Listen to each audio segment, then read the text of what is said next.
Ти бачив реакцію, скоріш за все, міжнародну на інсценування Служби безпеки України твого вбивства? Що ти особисто думаєш взагалі? Дуже багато звучало про те, що Україна почала займатися також якоюсь гібридною війною в плані інформаційному. Значит, статья 271 Уголовного кодекса Украины. Там черным по белому украинским языком написано, что одним из методов проведения расследования является инсценировка. Уголовный кодекс одобрен Венецианской комиссией, то есть такой метод ведения расследования одобрен Европой. И это метод ведения расследования. Если бы сейчас был жив Шерлок Холмс, я думаю, что бы его сожрали со всеми какашками за его инсценировку падения в Рейхенбахский водопад, чтобы он скрыл преступную сеть профессора Мориарти. Да?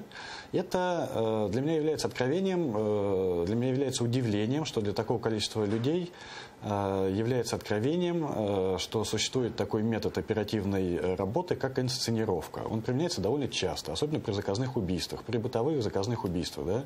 Допускается, в этом случае допускается даже, ну, я сейчас не буду углубляться в юриспруденцию, там, откройте, почитайте, все это расписано.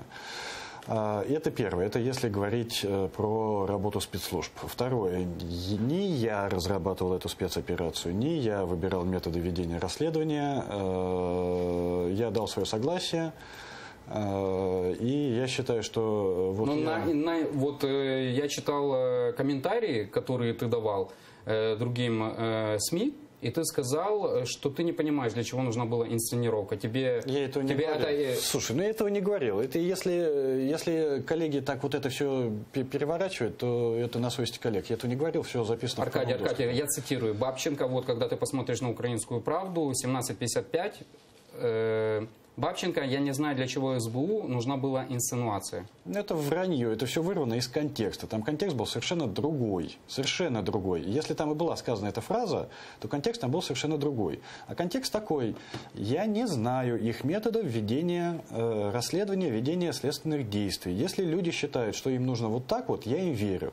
Я журналист, я пишу статьи, они не учат меня писать статьи. Они работники Службы безопасности Украины, я не учу их проводить контртеррористические действия. Наверное, у них есть свои резоны. Какие резоны? Это не моего ума дело. Ребята, вам нужно вот так вот? Окей, давайте сделаем вот так вот. Главное, вы знаете, как вам правильно делать. Если вам нужно для 100%, для получения... С моей точки зрения, я могу высказать свою мысль. Да? Но ты же был в деле. Ты был в деле. Ты понимал, что делается, так? Какие доказательства есть, что есть?